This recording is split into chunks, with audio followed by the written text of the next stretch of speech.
Something is gone that's never going to be here again. It's still too soon to talk about funeral plans, but there's no doubt that it will be one of the biggest ever in Memphis as Elvis fans and show business stars come in to pay their final respects in about a week. We sent Lucetti to the Front Row Theater tonight to talk to some people who I guess knew him personally. Yeah, some well, some not so well. At least they met him, Doug, and to find out what kind of a man Elvis was, we went to people who saw him backstage from time to time. You'll recognize this first gentleman, a well-known performer. The second man once went with Elvis on tour. Gentlemen, the concert sound of Henry Mancini.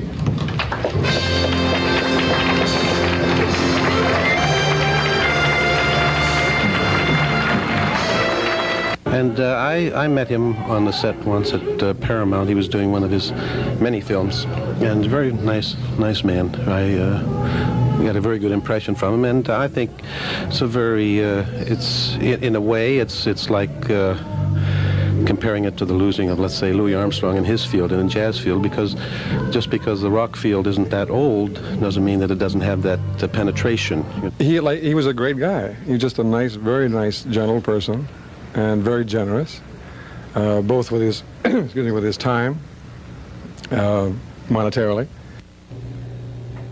Back in the early 50s, Elvis once got an unexpected chance to sing Blue Suede Shoes on the Ed Sullivan Show. You see, another singer who was scheduled to appear that very night was in a car accident.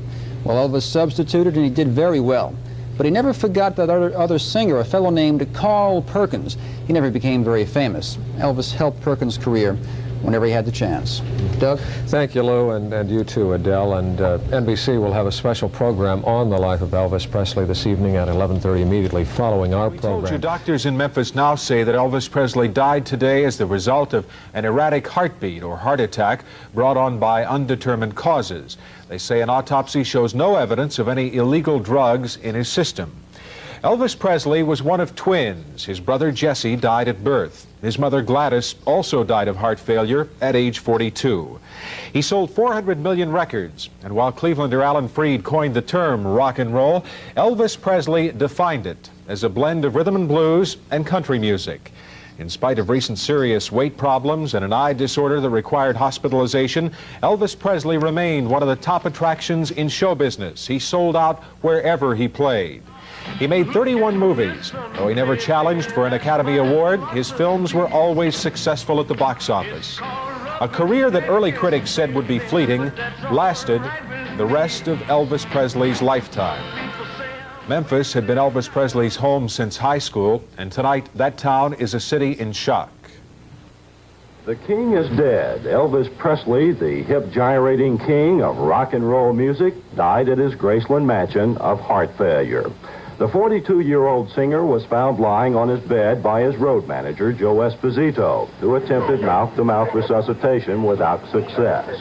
While he was being rushed to the hospital, efforts to revive him in the ambulance failed. His personal physician attempted to revive him without success. I was upstairs in his bedroom, and I went upstairs to talk to him. He wasn't breathing. I talked to him last night, and we discussed some songs we were going to do on the tour and everything. There were no signs of ill health? None whatsoever. As word of Elvis's death spread around the world, a large crowd began gathering at the Presley home. Well, we saw him last night. You know, we waited and waited for him to come out of the gate, and he went back in again, and he was smiling and waved and everything as if he was in real good health. Looked real good last night. Elvis's friends say he was in a good mood recently. They said he was looking forward to beginning an extended concert tour this week. I can't believe it. It's not real. No, it's not. It's our friend. Presley family members say funeral arrangements are still incomplete.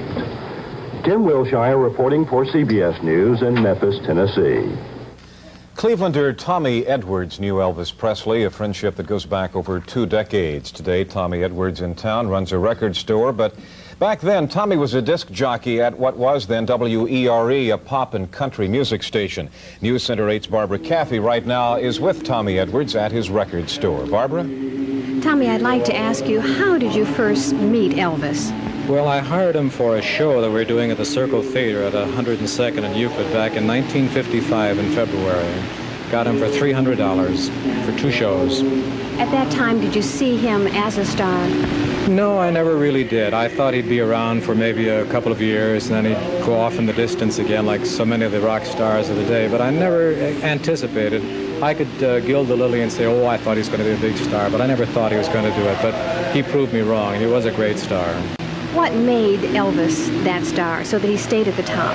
I think it was that mystique about him, because very few people ever really saw him. Maybe 10,000 or 20,000 people at a performance here at the